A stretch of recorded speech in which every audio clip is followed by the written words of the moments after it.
Welcome back to Dark Souls 2. We're in the Lost Bastille, and we're in specifically the room with the Allfather Lloyd looking statue, and the Pharaoh's Lockstone and the two secret rooms. This is how you progress through, this is how you get out of here. This connects you back to the pathway that takes you to Macduff's workshop. There's no additional secret rooms in here, just having a wee look for them. In the previous episode, we activated the Pharaoh's Lockstone, went in, used the elevator, and went in, picked the bonfire ascetic up, and then we homeward boned out of there, because that's the only way to get out. So in this episode we are going to take on the Lost Sentinel boss, the Ruin Sentinels. The Lost Bastille boss, sorry, the Ruin Sentinels. Not really a challenging boss fight. Challenging, that's maybe... yeah, it's not challenging, it's not difficult. Their patterns are quite repetitive and easy to anticipate. The fight there is probably, if you die in the fight with the Ruin Sentinels, the fight, well, you don't have to fight I suppose to get back to them, you can actually use a shortcut, and I'll show you how to get access to that shortcut. In the previous episode I forgot to mention something important. I had started my sentence but didn't finish it, which is quite unusual for me, I guess.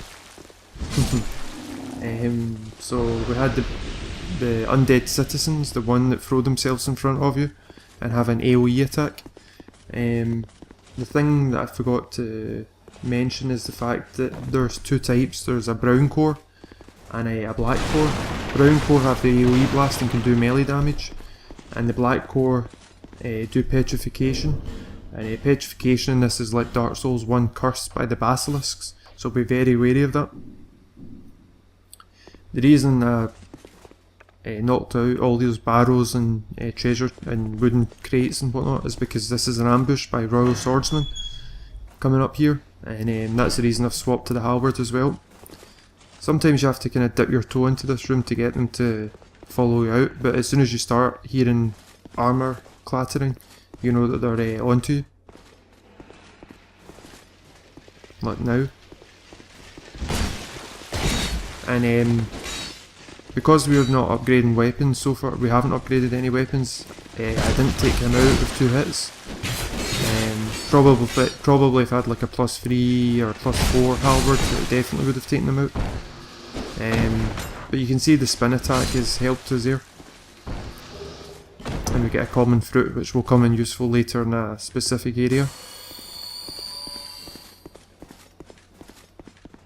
And normally what you do is you want to take the guy who coming out up the stairs out first, and again I make the same mistake that I made in Hades Tower of Flame, which is I switched over to the wrong enemy just as I was commencing with my attack, so that cost me quite dearly there. And I'm actually lucky to survive this.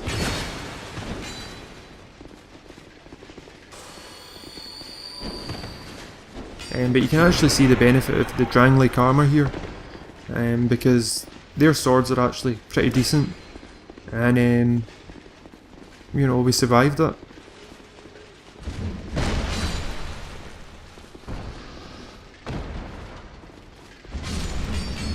I actually think maybe that spinning attack, now that when you actually do it in the game you don't realise how powerful it is, but looking back at it, it is pretty powerful. Just the way it staggers the enemy, and you know, they can't do anything while it's ongoing. Those big pots, be very careful. Or they're not, yeah, they're kind of like, yeah, sorry, be careful here, don't roll through this door. If you roll through this door you're going to roll to your death. This door is actually, it looks like it's a troll door, but From Software have included it as a shortcut back to the boss fight, and the boss fight is through those iron doors there. Obviously we have to go through the fog gate to get there. And I'm going to crack open a flame butterfly here, because I love lighting my sconces. What I was going to say, yeah, those big, they're actually kind of creepy items, those big pots that have got bars in them. They're actually, I think, used to to basically, you know, keep somebody imprisoned. Be careful because some of them contain undead citizens. So when we go through this door, there's an ambush waiting for us here, more Royal Swordsmen. And a wee interesting game mechanic is the fact that if you hit the wall, it can cause sparks to fly. And if those sparks connect with a barrel full of gunpowder, it actually causes them to explode. Like that. Because obviously what happened there is the Royal Swordsman went to attack us. His sword bounced off the wall, caused sparks, and it blew the barrel up.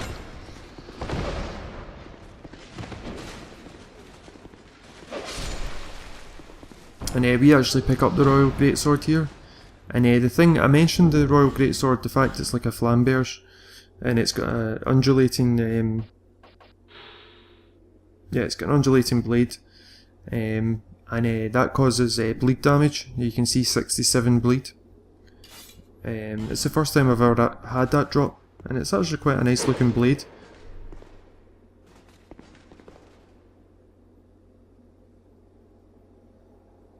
So I believe the Royal Swordsmen were actually supposed to be King Vendrick's best soldiers. This guy here, the swordsman that's through there, he always makes a run for it. So this was actually a waste of a firebomb.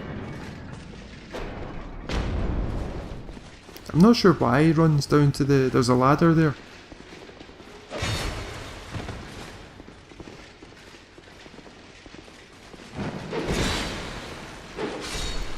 And this is the corridor that you go down to begin the boss fight.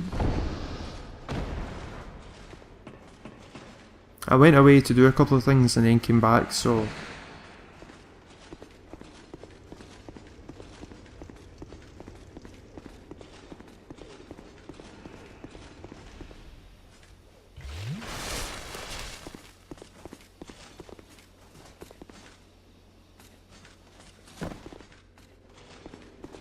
So that was the shortcut.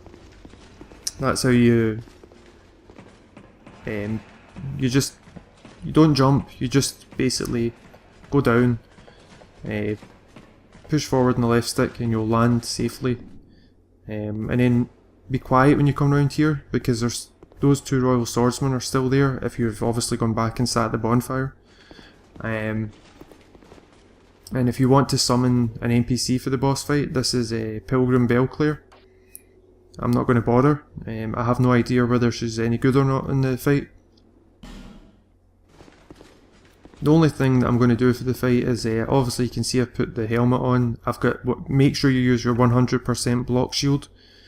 And I'm also going to use an aromatic ooze, just because I want to do as much damage as quickly as possible.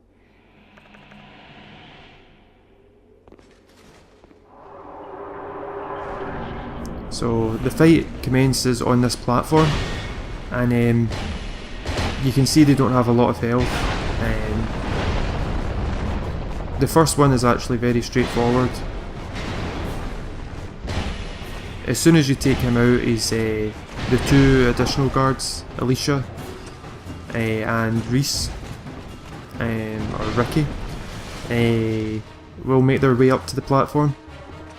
And what I have to say, the first time I came through here, in my very first playthrough, I didn't realise that you could fall off of the platform safely. That was a mistake on my part. I tried to roll away from his attack when I should have just kept my shield up. But yeah, I was unaware that you could safely come off of the platform.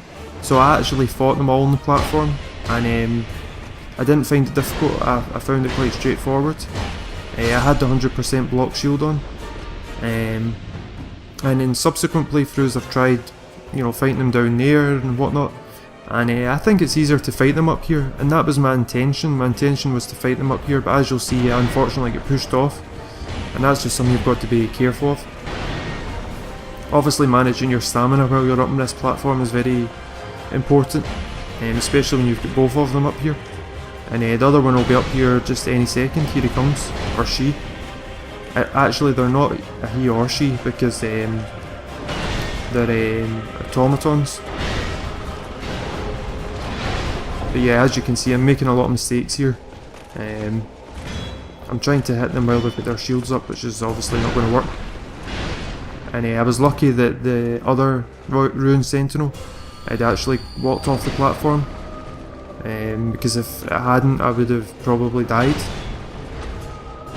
And that was another huge mistake. I let my shield down when I should have been anticipating the Ruin Sentinel jumping him back up.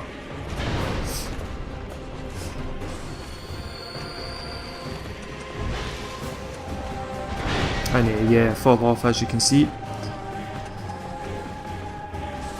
I'm glad I did actually, because most people will fight the Ruin Sentinels down here, and I guess that'll be more helpful. Now what I'd suggest is, they give you plenty of opportunity to heal, they give you plenty of opportunity to back up away from them to get your stamina back up. I was kind of lucky there that their AI pathing got kind of stuck. I would keep either a middle distance when there's both of them, and once you're down to one, get up close to them, but don't get far away from them. Just keep your shield up when they're doing that spinning attack. They can throw their shield, if you're too far away from them, they throw their shield at you and it rolls along the ground, and I believe it's unblockable, it breaks your guard. It's telegraphed and you'll be able to see it coming, so you're unlikely to get caught out by it, but just be aware of it. And then once it's down to one Ruin Sentinel, they are really straightforward.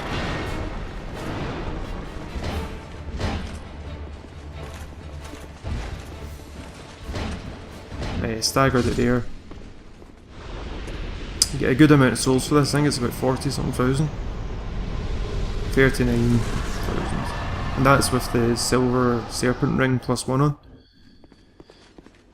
So this room is actually full of hidden walls. So before you leave it, make your way around and use the activation button, or the activate button, to trigger the hidden walls.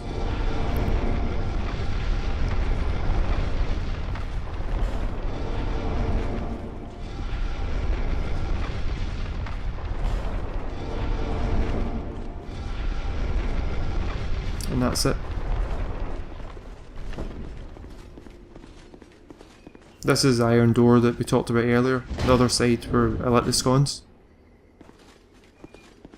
And it looks like there's scratches on it as if someone's been trying to escape. So this is just one of the rooms, the secret rooms that we opened up. And if you come up the ladder, you'll find this sorcery, which is Hush. And out here there's an item as well. Homeward Bone times 3, which is good. So if you read the description of the soul that you've just received for the Ruin Sentinels, I think it says something like creation of the jailer, empty souls haunt the armour, no corporeal form. That's the target shield. So yeah, they're just self-operating machines. They've been instructed to, you know, take anybody on that makes it this far into the Lost Bastille. Don't think there's anything, you know, anything more elaborate than that in terms of lore for the Ruin Sentinels. A lot of people say they didn't like the Ruin Sentinel fight. I liked it. I liked the music for a start. I thought the music was excellent. I liked the fact that you start on the platform. Be careful when you come in here. There's a an undead citizen, and he's got a black core, as you can see. Does he have a black core? Yeah, he does have a black core. So this one does petrification damage. Managed to block it there.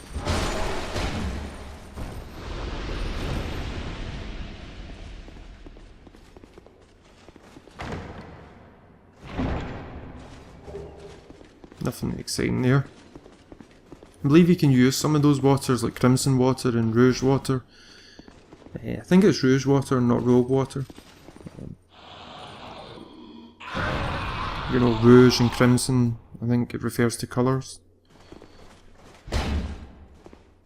So So yeah, be careful, there's a trap there obviously with one of those undead citizens blowing itself up as you make your way down this corridor.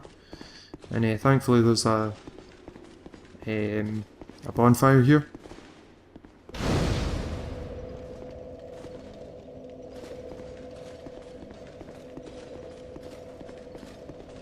So if you come up here, before you go down those ladders, come up here and smash this door down. And the reason is because there's a soul item to the left. And yeah, it's just easier to get it that way. Come out here, we've got one of these undead jailers. And this one will definitely do pyromancy attacks, like this.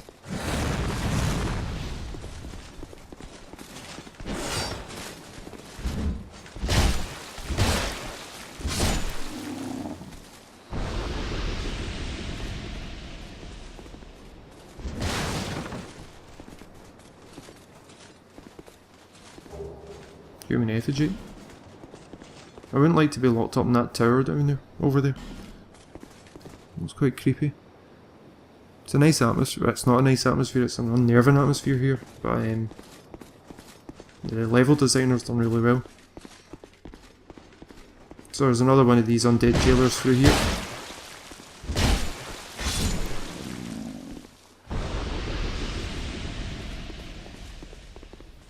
Sorry, my curiosity got the better of me as I was coming through here. I was wanting to see what all these soapstone signs said.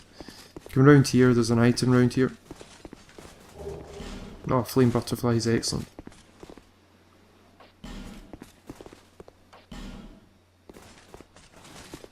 Jump over here.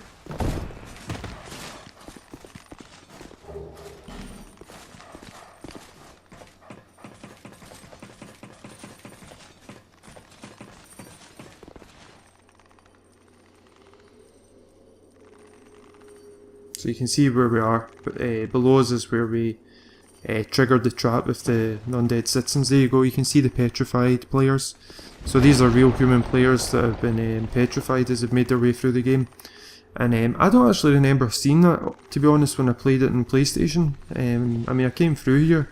I don't remember seeing it in a couple of builds, at least, and I don't remember seeing any petrified players.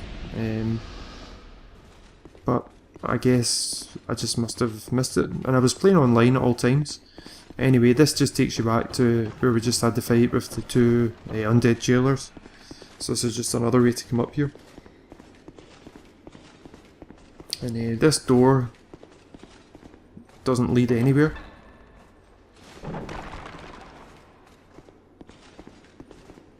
Curious place to put a summon, and it's Gwendolyn. Gwendolyn from Dark Souls 1. It's not really, I don't know, it just must be a human player called Gwendolyn. So, if you've got a bow or a crossbow here, I would equip it, or throwing knives, because there's a few of these undead citizens. As you can see, there's the black core ones, so they petrify you.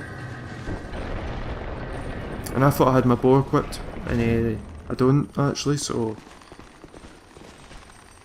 This one's, yeah, that one was like kind of browny yellow core. So that one does the explosive damage, this one does the petrification. And because I've got my shield up, I guess the meter doesn't go up.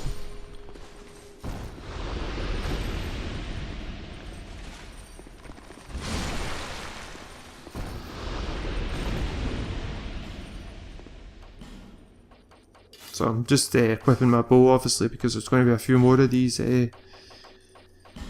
undead citizens to take care of. And there's one up here as soon as you come through that wee passageway. And this is the part I was telling you about where there's... these statues actually look kind of similar. They remind me of the ones that are at Majula. The ones at Majula are obviously just made of like 100% concrete. But these ones obviously have got bars on them. But it's the faces remind me of the ones at Majula. Another way to take care of this room is to come up these ladders and tip the gunpowder thing off. So it needs a strong attack to break this one. And that was where we picked the bonfire aesthetic up in the last episode. So you can see that From Software helping you here by giving you lots of alluring skulls. And you might need them in a second.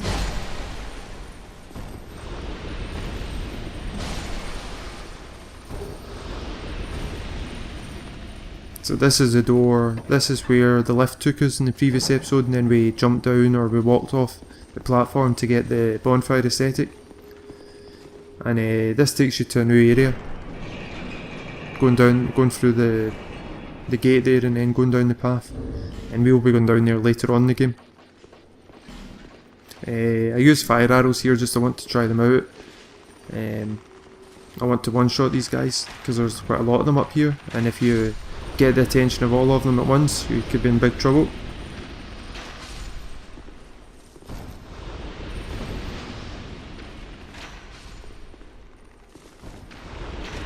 If you're an intelligence or faith build, this guy up here is very important. This is straight, but he's petrified, so you need a fragrant branch of gore to reverse the process, and we're going to pick one of them up quite soon, so, but we won't be using it on him straight away, we'll be using it on somebody else. And as you can see, there's an ambush waiting for you as you go across that path, so just be careful.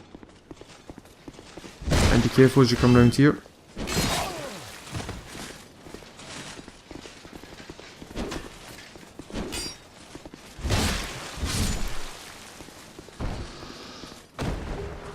So 8 life gems, that's a decent amount.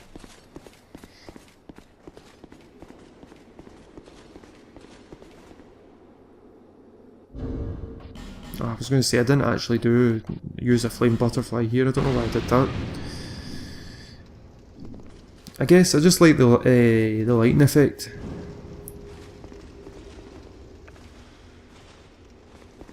But I'll need to find somewhere to farm those flame butterflies, because if I'm going to be doing that throughout the game, I'll definitely need quite a lot of them.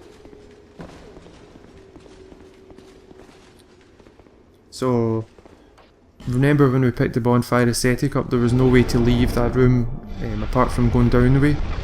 This is the opposite side of the wall. This is there is an illusory wall here, and it takes you to the outside.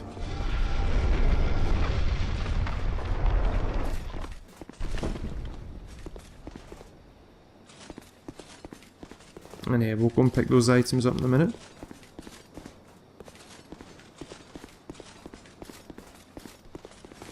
So bracing knuckle ring slows down item degradation.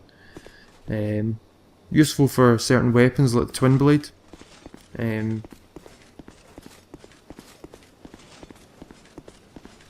So you just want to jump across here, just be careful. And we get flame butterfly, so that was useful for me. And this is how you get to the item that's above the undead jailer near Macduff's workshop. You know, the one that's kind of up above the undead jailer and to the right. And I just put, this is the bracing knuckle ring. Roy the Explorer slows equipment degradation. So I just put the this game's equivalent of the Ring of Sacrifice, and that was what I couldn't remember. I couldn't remember the name of the equivalent ring. This is the Ring of Life Protection, but in Dark Souls 1 it would be called the Ring of Sacrifice. And there's also like a rare Ring of Sacrifice equivalent in this game that we'll pick up later. So come over here.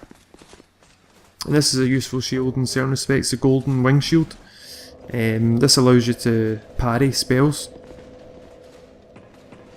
I've never tried it, but if you read the description, that's what it tells you, you can do it. It's a nice looking shield actually, it's got a lovely design.